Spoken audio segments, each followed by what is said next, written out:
Fortune 500 companies. Same industry, same AI budget, tens of millions. Same AI tools from the same vendors. Both rolled out to thousands of employees within weeks of each other.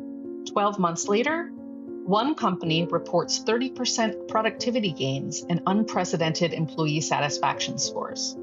The other?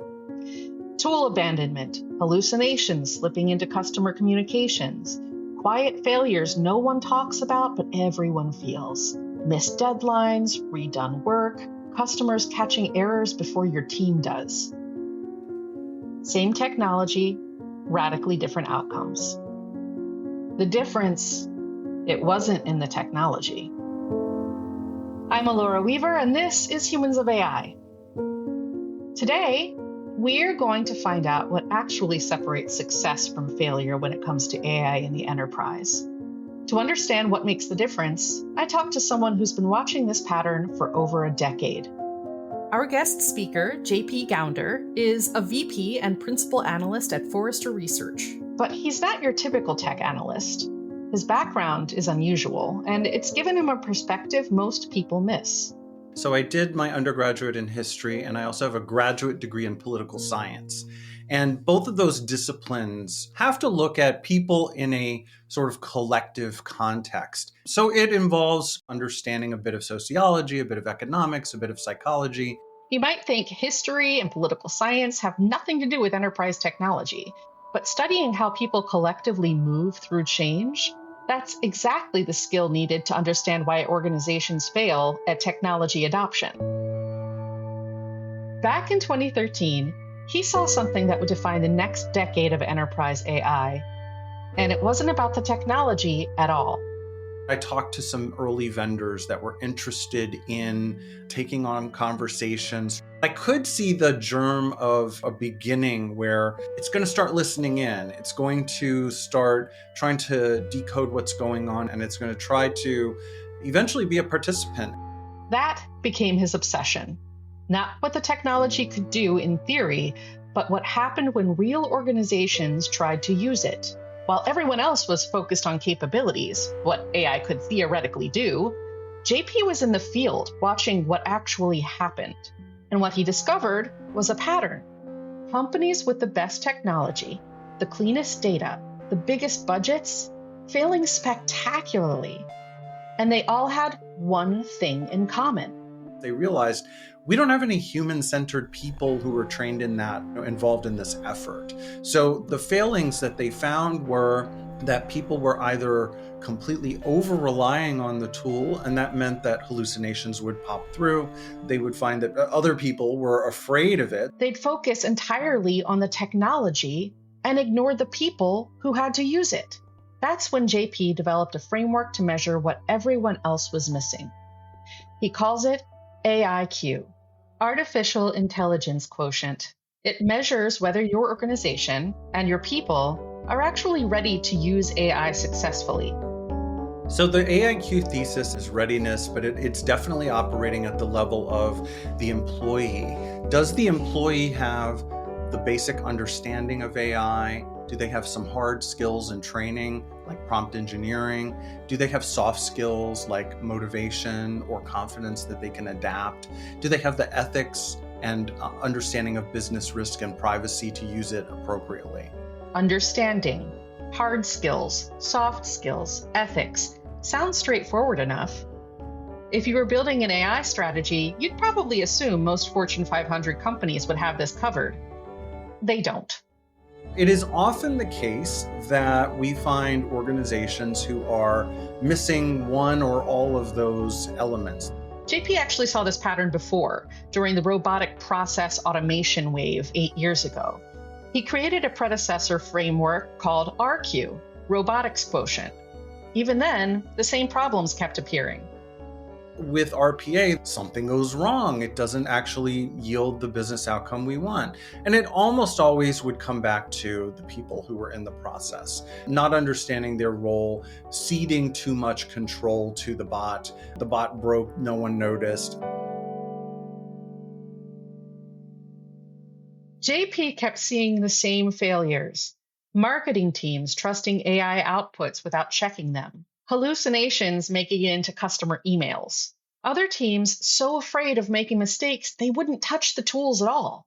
But the root cause was always the same. Organizations were spending millions on technology and next to nothing on the people.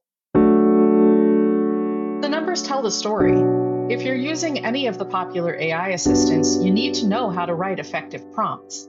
This isn't advanced computer science, it's basic technique, like learning keyboard shortcuts. We've known this since 2023. In 2024, 25% of organizational leaders that we surveyed said that they were actively enabling and training their workers on prompt engineering. So surely, when the 2025 numbers came around, that was going to go up. And it did by 1 percentage point. 1 percentage point in growth. Meanwhile, we have this little pulse survey of adults, and 61% of them in August of this year, so just not long ago, said that they are learning about how to use AI informally on their own time or informally at work. 61%.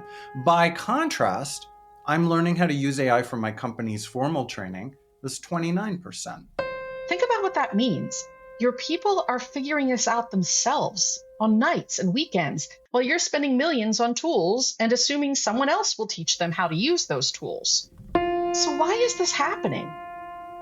Very typical for an organization to say, oh, JP, we're rolling out this workforce AI solution and we're giving an hour of training.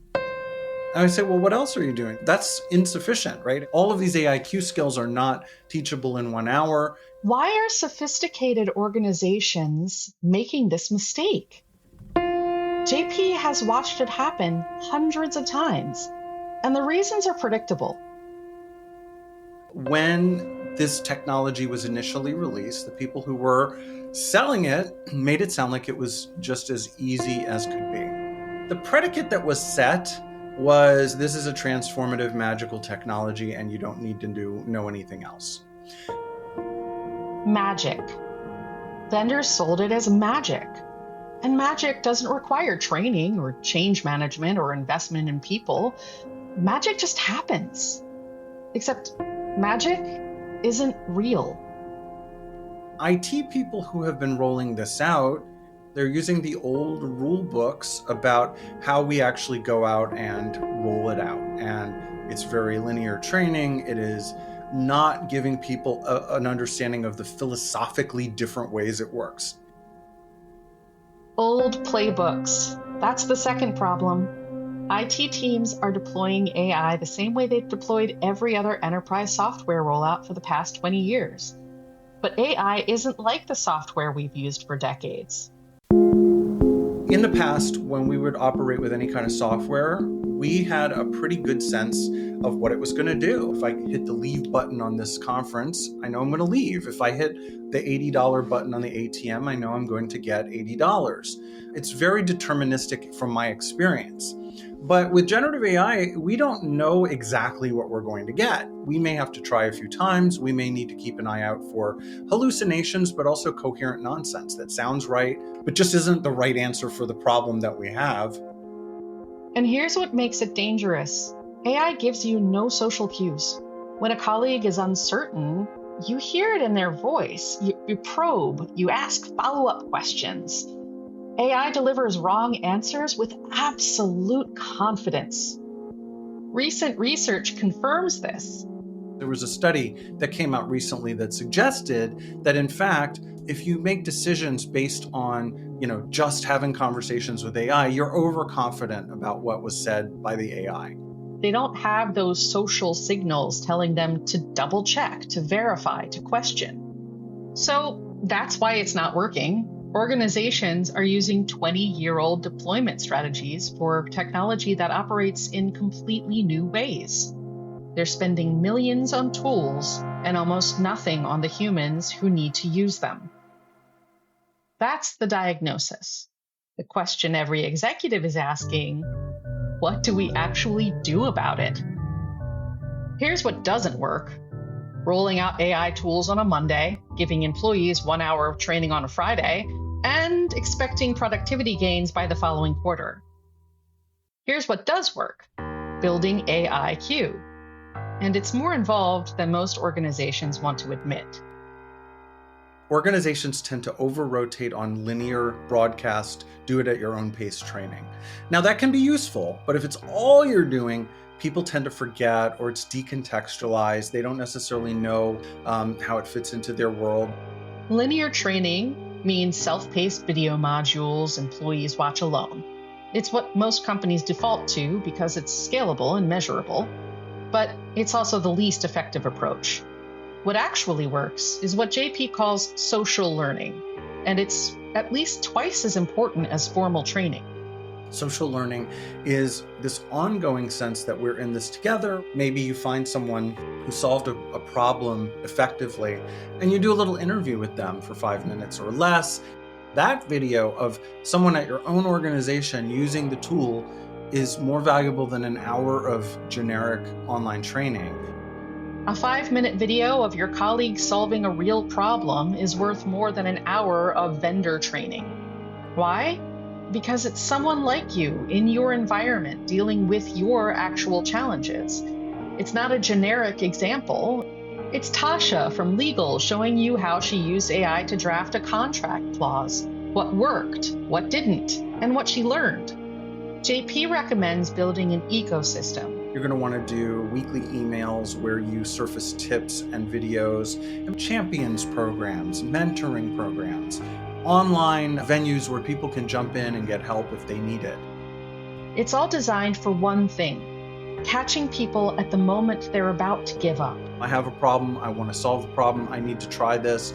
But if I try and I fail, I'm going to abandon the tool. And tool abandonment is a big problem across workforce AI tools because people hit a roadblock and they don't have that resource.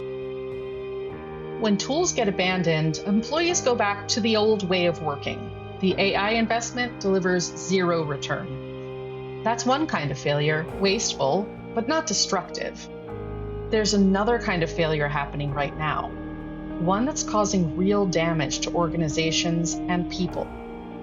The conversation about AI and jobs. There's a lot of talk about AI and jobs right now. Every week I talk to a client who will say, JP, our C-level said that we're laying off 20% of the workforce and we're going to replace them with AI. And I ask them, oh, okay, so you have a mature AI application ready to step in and do that job? And the answer is, oh no, well, we haven't started. Executives announcing layoffs to replace workers with AI before the AI exists, before it's been tested, before anyone knows if it actually can do the work. They're creating vacuums and calling it innovation. In that situation, what's happening is you have a financialized layoff that is happening without any AI involvement against the future potential that maybe there will be a successful AI that will someday fill that role. These are not jobs being lost to AI. These are jobs that are being lost to financial decisions. JP's research is clear. AI in 2026 will augment far more jobs than it replaces. But when companies lay people off in AI's name, when they cut labor costs and call it transformation, they poison the well. The employees who remain don't trust the technology, they don't trust leadership, and they certainly don't embrace the AI tools you're asking them to use. When you extract those labor cost savings, you're creating all sorts of other negative effects on the morale and employee experience of your current employees that undercuts their effectiveness and could lead to rejection, by the way, of these tools as you roll them out. For 11 years, JP has been tracking predictions about AI and jobs. The pattern never changes. Projections of job loss always exceed what actually happens. But the fear is real. And that fear, whether justified or not, shapes how employees respond to AI in their organizations. The future of work isn't about replacement. It's about something both more complex and more hopeful than that. JP has spent 20 years guiding organizations through technological change. If he could give leaders one piece of advice, it's this. It would involve placing employees, human beings, at the center of your analysis. Adopt the technology in a way that's going to honor and assist the humans who make work happen today. Honor and assist, not replace, not work around. Honor and assist. You're going to get good at pilots, at adapting. Adaptation is very important. You're going to solve real problems rather than investing just for FOMO, fear of missing out. I always come back to the people because the people know how the work is getting done. You cannot make any of this work well without honoring their expertise, bringing them into the process, listening to them, and empowering them using the technology. That's where you're going to get your best long-term results. Remember those two companies from the beginning? Same AI, different outcomes? The company that succeeded didn't have better technology. They had better AIQ. They invested in their people. The company that failed bought AI and assumed it would work by itself. The future of work isn't being written by algorithms. It's being written by the organizations that understand something fundamental. AI is only as powerful as the people who use it. Invest in both, or waste your money on neither. The ideas JP shared about building a human-centered AI strategy are at the core of a new framework we've developed called the Agentic Compact. It's a guide redefining the partnership between people and AI with a framework for building trust, collaboration, and real productivity. You can download it now at writer.com.